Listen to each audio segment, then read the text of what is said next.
Welcome, Lucas. Thanks for joining the DevReady Podcast today. Thanks very much for having me, Anthony. Really excited. Yeah, so am I.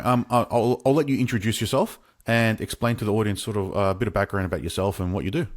Absolutely. Yeah, thank you. So Lucas Meadowcroft is my name. I've been in the tech industry for 20 years now.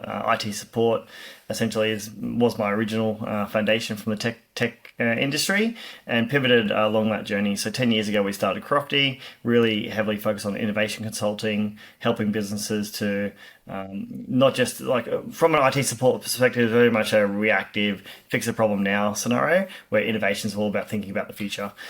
So 10 years ago, we started that with a really good and foundational effort on efficiency. How to replace spreadsheets in companies, how to put more efficient processes in place, and just to essentially enable the organizations to do more with less. Throughout the last 5 years of my journey, it's been heavily artificial intelligence. So we, on the back of IT support, we developed an AI platform called Trippy. We launched that in the US. We raised capital from VC in the US, and essentially we built a AI tech platform for MSPs, for IT support companies. But that hasn't, we haven't found product market fit with that. So happy to dive in that conversation. And more recently, in the last couple of years, I've also invested into and become a co-founder of Run With, which is a running sports application for running clubs and runners, and Pivot Sports, which is a racket sport booking application, essentially for squash, pickleball, and so forth. Yeah, quite a few different things there. A few different hats, yes. Out of all those hats, what's your favorite at the moment? I'll start with that. That's too hard to ask, to be honest. I think because like you're swinging around in so many different areas. I love outcomes, so I love seeing the outcomes for any of the projects we work on. So if I put my CROFTI hat on and the projects we're working on, it's around the outcome for the organization. They see the efficiency gain, they see that we can automate their inbox, or we can automate their service delivery or service reporting, and it's that light bulb moment once you get to the end of the project and they go, yeah, okay, now I understand what automation's about. Yeah. That I love that the mindset of the person after they've gone through the journey. From a running perspective, I'm a passionate runner. That's why I decided to, put my hand up and say, yes, I'll go all in on this and spend the thousands of hours developing an application that hadn't been done before in the industry. And so we only just launched essentially 1 to 2 months ago. So It's very new in the journey. And so now it's about knocking on doors and opening up the enterprise world and opening up the running communities. So I'm excited about that, what that journey will hold over the next couple of years. Yep. And then from Pivot Sports perspective, we're literally launching this weekend with Squash Australia down in Sydney, the Australian Open event. So it's super exciting. We're bringing on 540 squash clubs over the next 3 to 4 months. It's all happening at the same time. Exciting time. So it's a hard decision or hard question to ask. Yep. What's keeping me up at night right now as Trippy is we just haven't found product market fit. The MSP industry just hasn't changed and evolved the way that a lot of other industries have evolved. Mm-hmm. And so selling an AI product into that industry has been tough. I knew building AI would be hard, don't get me wrong. Yep. I never knew actually selling it would be hard. I think that's been the biggest frustration. Yeah, I think that's been a common thing with a lot of people. They have the idea where it's if you build it, they'll come idea. Yep. So just touching on a couple of those. So you've got the Pivot Sports. What is that servicing? I'll just try to get a little lay of the land across all of them. Yeah, absolutely. So Pivot Sports, we've essentially solved the booking process for players. So in the sporting industry, and this is across all associations around the world, what was solved initially was the management of the club, the management of the association. What hasn't solved, and no one put any insights into this, was the actual player experience. And so that's what we've focused on the last 18 months, building this our mobile application. So you can download Pivot Sports from Apple Store or Google Play. And as a player, someone who loves playing squash, someone who loves playing pickleball, and over the next 4 months there'll be all sorts of sports. We're in conversation with tennis and netball and soccer and swimming and essentially all sports. Yep. It allows the player to not just book, but also connect with a local community, find another player to go and play with, and have that community connection all via a mobile application. Right now, and the reason I saw the opportunity in this, investing into this organization and being a co-founder, is it's all done via Meetup. It's done via WhatsApp groups, Facebook groups. Yep. Like it's very scattered, and every club and association does it their own way. Yeah, and so trying to put a best practice in place. Yep. Okay. And then Run It. What's that solving? Run with. So run with, and the sorry. reason not at all. The reason we've gone with the name Run With is we want to partner with every running club. So run with Club KT, run with Unfit Run Club. So whatever run club is locally in your area. I don't know if you're a part of a run club down in Victoria. No. Never been a big fan of running. There's thousands, and in the last 2 years, it's literally boomed around the world. This whole running movement, and so once again, similar to Pivot Sports in the running industry, everyone's still using WhatsApp and Facebook and Instagram, and that's their mode of communication. If they ever want to receive payment, it's very old school direct debit, chasing people for cash, and so we've built this platform that it's a one-stop shop. So you can go for a run and track your run like you can do on other platforms. Yep. You can be a part of a community. You can be a part of a running club. And the number one thing we've really focused on is the running programs. So if you want to train to do your next 5K, 10K marathon coming up, you can go on a 16-week program, and it will allow you to stay rigid to that process, right? Because a lot of people who get into running they just go straight out, flat out of the gate, and they wonder why they get injured. And so it's a very much this is a tailored coaching program by one of our co-founders, who's a running coach. It's a tailored program for that individual based on their level of fitness through that 6-week program, so then they can get to the start line and actually do the race and So not it's be building injured. that stamina and tolerance up so they can actually get to that level. Yeah, okay, that makes sense. Correct. Yeah. So I'll get to Tribute probably after. I'll just touch on CROFTI. So you said you're working on automations. Is it using tools, off-the-shelf tools to automate, Power Automate, or Zapier, things like that? What's that sort of cover in your problem-solving space there? Yeah, absolutely. So all of the above, we've implemented over 1,000 different systems now over the last 10 years. What we're finding these days, because most people have Microsoft 365, most organizations, I should say, and Microsoft essentially, purchased OpenAI. And so that technology, you could say investment is essentially they just purchase it to bring it into their own, under their fold. That technology exists under the hood of 365, which most organizations are still not even aware of, right?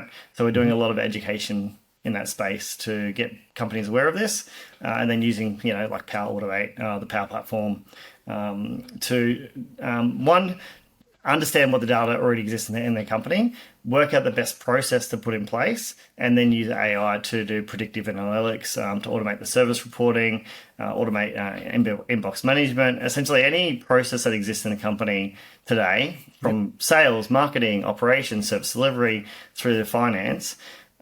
Every one of those aspects can be, touched and affected in a good way using AI.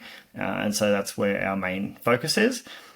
But on that point, what we're finding, even though our main goal is AI, 90% of what we're doing is still traditional foundational systems and automation, because most companies don't have that in place, and you need that in place to then utilize AI.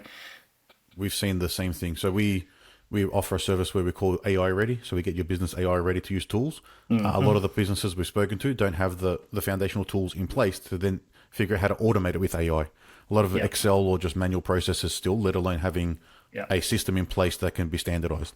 Yep, 100%. Yeah. Yeah, it's an interesting. Everyone wants to jump on the AI bandwagon, I'll call it for now, and just try, how do I use it so they're not left behind? But they haven't gotten onto the part of process automation or system standardization. So then they can have that in place anyway and already just get gains from what that would introduce. That's right. Yeah, we are getting some really good wins from our AI first conversation, which is cool. It's taken nearly 10 months for this conversation to become a reality. Yep. But like having the mindset of being an AI first company, what does this company look like in 5 years, 10 years, 15 years from now, and starting from that perspective, yes, you still get the foundational aspect right, but you can have a $10 million business with 10 staff. You don't need to hire hundreds of people anymore. And so I love that future thinking. And this is not for everyone. The technology is there for everyone. It's not everyone's mindset, I should say. Yep. And so I love working with the people that have the mindset of, okay, let's think like a company that will be in 10 years from now, which, who knows where it's going to, how far is AI is going to take us.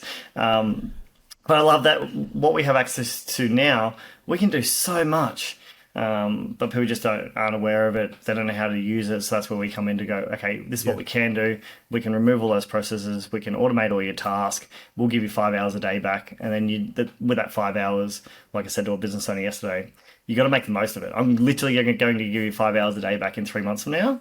Please start making a plan. So when that happens, you need to make the most of what that 5 hours looks like in your life. Yep. I think people, the ones that don't do anything yet or are hesitant, I think they're not, in my mind, they're not the technical people, and they're busy on just running their business or working in their current business, and they find it daunting and don't know where to start. I am super technical and I can understand it at a very low level.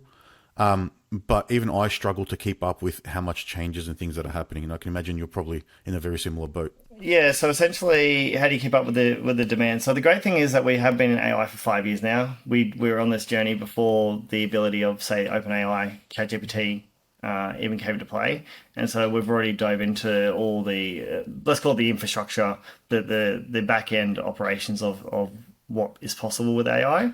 It's then understanding, and this is where a lot of the conversation hasn't really caught on yet. We essentially can do everything, which is a really bad conversation to have, because like, where do you start? And so I really like to pinpoint around either the biggest frustration in a business, the biggest like frustration / biggest pain point, or the biggest ROI opportunity.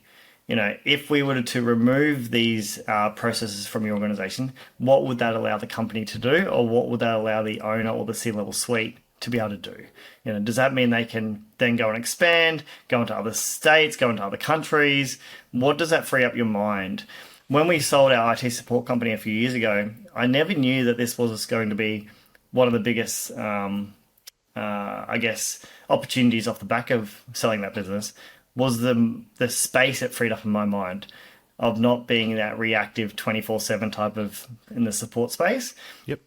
And that's what I explain to our clients is you'll get so much more free space in your mind. You don't realize the opportunities that will open up.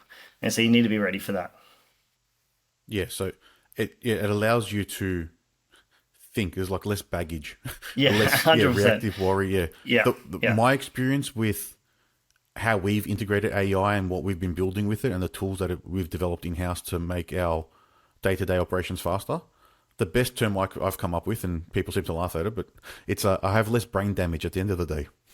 There's less of that mental fatigue. I like the term brain damage. Yeah. probably dates my age a bit, the way I'm talking there. But yeah, there's less True. mental fatigue. You've got less mental load. You're not thinking 24/7 about problems, because you can just accelerate through things. You've got that first draft of everything that you can jump off. Absolutely, yeah. Absolutely. And then, so with Tribute is what you called it, I think it was, or was it Tribune? Tribu, TRIBU. Yep. So with Tribute, you mentioned you started that 5 years ago. So that was before the GPT hype train took off in 2023 at the end of the year. Oh, 2022, sorry, in November. Yep. Yeah. So you're in what I call real AI. So you'll be doing data algorithms, machine learning, big data, that sort of space, not just utilizing LLMs to get ahead. Yeah, that's right. We're not just doing a plugin, a ChatGPT plugin, which a lot of the 10,000 AI tech startups that started in the last 12 months, essentially, they're just an overlay of ChatGPT. Yeah, they're a very simple which I'm all for. Like, if they're solving a problem, they're making money from it, then that's amazing.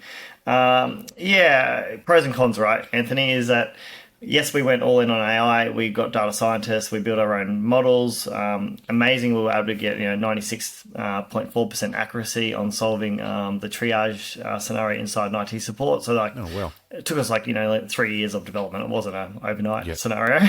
Of course. So that was an amazing journey to go through and to learn from literally grassroots, from the ground up, to build your own models that way. But it's superseded these days. Like you can go and off the shelf and build a model. Might still take you 6 months to build that model exactly what you're trying to achieve. But the technology has scaled so fast, so quickly in the last 5 years. So we definitely were ahead of the game. As I said, we raised capital from investors in the US, and we launched a US company. So that was a part I think I loved the most about that journey. Obviously, I'm not the AI expert. Dean, my co-founder, is the AI expert. He was all things, head down, learning all the different when I say learning, there was no documentation. So you're literally learning from the ground up. It's not like you're literally making it up as you go. Yeah. But he loves experimenting, so that was fun. From my perspective, I just love if I reflect now, I love the journey of having the conversation. It's hard for people to understand this now, but this is pre-ChatGPT. So when you're trying to explain AI to people, to everyday humans, to investors, everyone just looks at you blankly. Yep. Like it's such a different conversation. When November hit in ChatGPT was released, I was like, oh, they were overwhelmed. I was just like off my shoulder going, I can now have a conversation with people.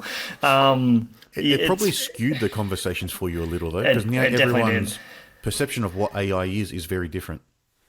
It definitely is. I'll touch on that. I'll finish my last topic. Sorry, is what I loved about the journey was around. It was in COVID had hit, so we were in like literally the middle of raising capital at that point, and beginning of 2020, and we couldn't leave the country. Right, Australia shut down. Yep. You know, poor you guys in Victoria, man. You were shut down for 12 months. It's insane. Tried to forget about that. Sorry to bring that up. Reflection, hey. And so I did all my raising capital and met with 1,500 investors over that, 12-month period, all online, all on Zoom, all on Teams. Never met any investor face to face. So that was an interesting experience in itself. But that journey, just going through the journey of a tech startup and raising capital and being in front of these amazing humans that you meet all around the world, it's invaluable. Yeah, that's really probably eye-opening, because you're talking to, like, if you mentioned they're 1,500, they've all got a different opinion on tech and how they see it, how they actually understand what you're doing. I can only imagine you've probably got 1,500 revisions of a pitch deck. After every conversation you had, there's a change, there's a tweak, there's another direction, all right. And then are you probably doing research? All right, their portfolio looks like this, they've got this spin, so let's just tweak it a little bit and make it look like it's more aligned to what they're interested in. It's ever evolving. Oh, absolutely. And if I went back to my original pitch deck, to what I have now is completely chalk and cheese. Yep. But you have to get so damn good that you need to sell yourself, sell your dream, sell your team, and sell the future within 3 minutes. Yep. Like that's the maximum time you get, right? So you have to get epically good at that process. Yep. And now, so in going through that process and what you've understood in your final pitch, that where you actually got the funding and they said, yeah, let's go ahead with it. You mentioned earlier you don't have product market fit. So from my assumption, without knowing what's happened, you had that support business, you sold it, you knew there was a problem in trying to triage tickets.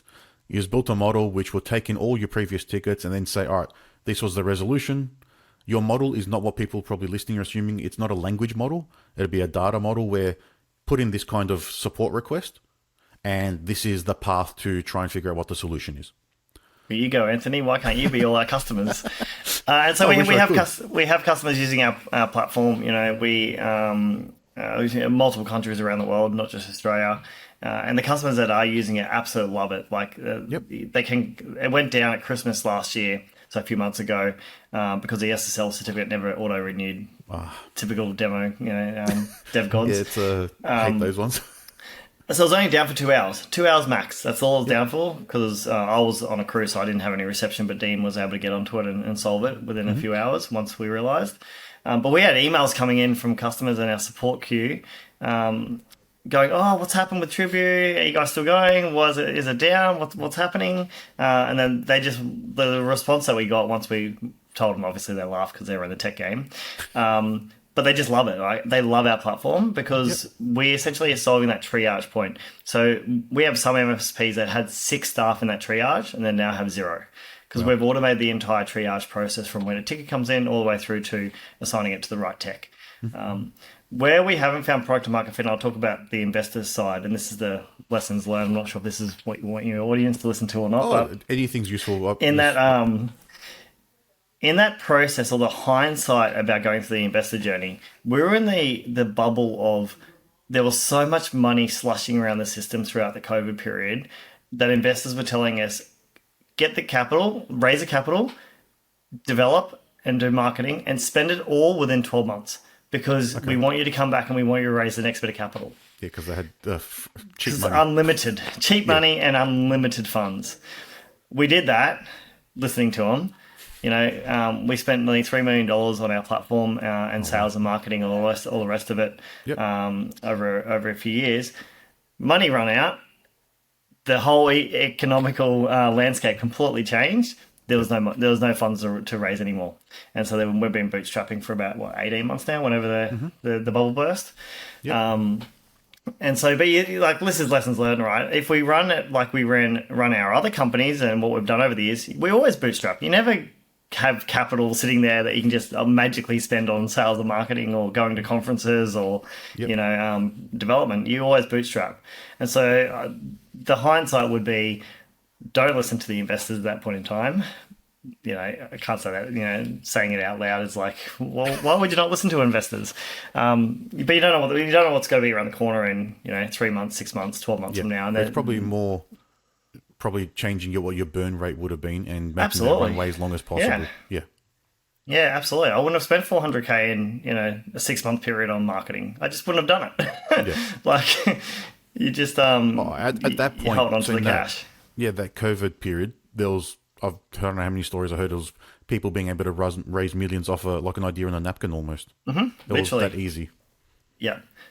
Fast forward to now, and the most investors I speak to these days, they're looking for you to around about that 80 to 100K monthly recurring revenue mark. Then they'll talk to you. Yep. So you actually get some runs on the board, prove the model, got your customers who are paying, and then Correct. All right, it's reducing their risk really. That's Absolutely what they reducing want to their look risk. at. Yeah. Yep, 100%. Yeah. So think about like an idea on a napkin. You can raise millions of dollars versus now you can only raise millions of dollars if you have say 80K a month recurring revenue. Yeah, prove the actual track record and there's an actual viable business now. It's not just an interesting idea. Absolutely, yeah. Which is probably a lesson for anyone to know. It's like if you can bootstrap it and get to revenue, you're in a better position regardless than if you could raise off an idea because you'll be giving up less equity at that point anyway. And your valuation will be higher. You're in a better position. You're a successful business or you're on the path to success, not on the path to an idea that may get to success.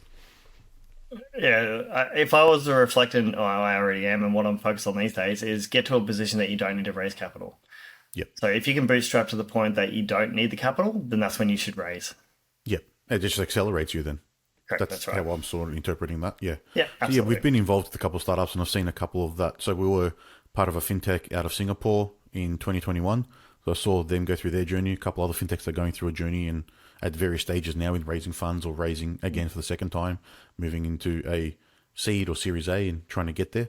So it's interesting how it plays out and what, just over like 3-4 years, how quickly the market has shifted and what that means. Absolutely. And fintech is such an interesting world because people don't understand it. It's like the AI, back when we were doing our AI startup, no one knew what AI was. Fintech's the same. No one understands fintech, right? And so trying to raise capital in the fintech space is even harder, I think, than the AI space. Yeah, I think it depends probably who your network is and where you're raising funds from. A lot of people in that space that are doing it. But in that space, I see it's really in two things. There's supporting businesses or it's lending. Mm-hmm. That's really the main divide in how I interpret the fintech space.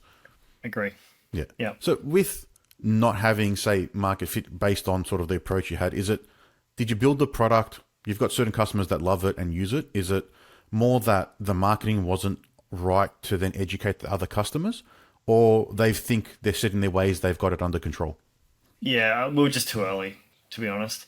We went out of the gates blurry. Like this is before the whole ChatGPT scenario. Since ChatGPT's come into play, we are getting inquiries on a weekly basis because people now understand what AI is about, or they have an interpretation in their mind what AI is about. Yep. So we're too early from that front, and we had spent all our money on sales and marketing before people even the money we were spending. Now I think about it, was educating the market about AI. ChatGPT educated the market about AI. Yeah. That's always the hardest part. If it's something new and novel where you have to educate everyone, you're like the first mover. That advantage is sort of lost because you have to spend a lot of time in building up that knowledge base and teaching everyone what it is. 100%. Yeah. And then the second point is they're still not 100% ready. The industry, and I say this about the MSP industry, but this will be other industries too. They're waiting for something. They're waiting for other people to do it, or they're waiting for the industry to change and force them to change. So I think of like the accountants and the bookkeepers of the world, bookkeepers are being forced to change because AI essentially is replacing bookkeepers. If bookkeepers don't change their model now, they won't exist in 3 years or 5 years from now. Yeah. And so I think in the MSP space, they're going to be forced to change in the next, say, 2 to 3 years. And if they don't, they'll be left behind. But up until now, we haven't been able to find product market fit because of that reason. Yeah, so they haven't needed to. They don't see the urgency in trying to shift or improve or anything yet. Exactly, so is it servicing any sort of service provider, or is it more like on tech-based support tickets for products? Right now, because it's custom built just for the MSP space, this is before MLM existed. It's just for IT support. Yep. So we are in conversations with like cybersecurity support companies and so forth, like from a support perspective. But the model understands and knows inside and out an IT support ticket. Yeah. You go and plug that into a, say, customer service e-com business selling shoes, it has no idea about that. Yeah, and this is the pre-GPT era where you have to build your own data set, collect your own data, tune it, clean it, separate that into a training set, run models, test and refine, where now, everyone's just taking it for granted that ChatGPT has access to every word publicly available on the internet, whether it was legal or not, separate story. But they have the data set effectively to be able to sort of figure anything out. That's right, yeah. And we've had investors email saying, can't you just pivot into a different industry? Sure. Can we get some funding to like pivot the technology that we built? Because you might as well just start fresh. Don't even worry about the model we built. You go and build a whole new model using the existing off-the-shelf products like OpenAI. Yeah, you've got a very specialized product there. So it's a scalpel to a hammer, effectively, yeah? Yeah, essentially. Yeah, you're solving a very precise problem and you're doing it very well. Yeah. But if you shift that, it won't work somewhere else. No, it's not how technology works, and you understand it, which is great to actually have a conversation with someone who gets this. I've been in this very long. I could become a data scientist. I can get to that level. I'm very technical. I don't have interest in doing that. I can talk the talk and I can cause enough damage in the conversation by pretending to know what's going on. But I am very technical and can drive along that. But we've been a lot more in the LLM since ChatGPT and that AI space, not developing models. Like we've pitched projects where it's more about image recognition and object recognition, which again, now has become so commoditized. It's very easy to upload a picture to ChatGPT or via an API and tell me what's in the image. We're trying to train models for that. The problem was always to the customer, can you get enough data samples to train an accurate model? They're like, how many images do we need? You can start with 200 and see what happens, but you're going to need thousands. Yeah. It's always a problem is the data collection. I remember our first one when we got the first data scientist on board, and he's like, "Oh, can I have 50,000 records?" And we're like, "What do you mean you want 50,000 records? Like, that's a lot of records and clean data as well, not just like unstructured, not clean data. Like he wanted 50,000 clean data records." That's a lot of work to get that. Yeah, it was. It's a lot of time to clean. Yeah, I don't think people that aren't in the space didn't understand what had to happen previously to get that data in a format where you can actually build and train an AI model to process. You talk about vision recognition. We're working on a project right now with a scaffolding business, and like this is how amazing technology is. We're looking at a 3 to 4 month project maximum to be able to recognize every bit of scaffold that leaves his warehouse to count it as stock control. On the back of the truck, leaves the warehouse, comes back in, it automatically counts it. That's a 3 to 4 month project. That used to be a 3-year project. Yeah, like that's probably 3 or 4 months insane. of just capturing photos as they left the warehouse without even doing anything in the project, just to build that area you're recording on. Yep, 100%. Just to let the technology, do the algorithm behind the scene to learn what it should be learning. Yeah. So it's really just data processing. Every time you do a data, it's amazing now. It's just plugging in the right things and trying to make value out of it. Yeah, absolutely. Yeah. So what's on the radar or on the horizon for Run With or Tribute or Pivot Sports or CROFTI? Like, what's coming up? What are you looking forward to and in the future? Well, as mentioned earlier, I'm really looking forward to the 2 launches. So getting Run With and Pivot Sports off the ground over the next few months. That's exciting. I think what I've really understood is I love the startup process and then pass it over to someone to run a company once it's at that point. That's the exciting part. It's bringing something new, working on it, creating something from nothing. Yeah. So I'm super excited about that. From a CROFTI point of view, I am loving all the projects that we're working on and seeing the outcomes for clients. What Dean and I have been really diving into, Dean's a co-founder, is productizing. We got the taste of it in Trippy, right? Yep. Think about this: 18 months. It's kind of sat dormant. We've been bootstrapping, no funds, and we have customers paying us money every month. We had that SSL certificate go down. We've done no other work in 18 months. Like, it's just, so you get that taste for recurring revenue, and you get the taste for once you do build a product and you do find product to market fit.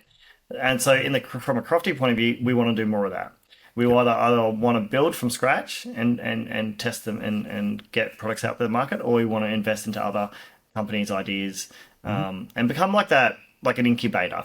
So rather than building a consulting firm to, 20, 30, 40 staff type of business and really have that, consulting is a hard thing to scale. Yep. Keep it really niche and pick the industries and categories we're either passionate about or that we can see huge opportunity in, and build technology in that space and do the whole bootstrap startup or raise capital from, early stage investors to get that off the ground to prove that product to market fit. And we have a goal of doing 5 this year. Yep. And then out of those 5, 1 might work or they might all die, but then just keep experimenting, keep testing and exactly. Yeah, it's a similar alignment to what we do. It's how can you get away from the taximeter, as I like to say. If you're working by the hour, then you're always chasing. It makes it very hard. Oh yeah, and you understand consulting, man. Like you're selling time for money. Yep. It's not fun. It's not rewarding. The outcome of client work is rewarding, but the actual business model is broken. Yeah, and then there's a lot of people that probably don't value the time you need to spend on things. They think it's very simple. Yeah. Yeah. Oh, which is that's never the case. it. Like ChatGPT is only $20 a month. Why is that an $80,000 project? You just don't understand, bro. Seriously. Well, the levels of scales that they've got 100 million people paying $20 a month. Yeah. Yeah. Yeah. All And they're still losing money. Yeah. Who knows how long they'll be profitable for? Yeah. I think it took Uber like 8 years. Snapchat still isn't profitable. Like, these big businesses are operating, but they're running on investor money. They're not running on anything else. Yeah, and the consumer market does not understand that at all. Yeah, it's an interesting place we all play in. Yeah, it is. Yeah. So I'm excited about that. From a Trippy point of view, I don't know, man. We're in the midst of saying, do we keep going? We're physically putting between 5 and 10K in the business ourselves personally to keep it running every month. So that's not a good position to be in. No. And so do we keep running? Do we sell it or shut it down? Yep.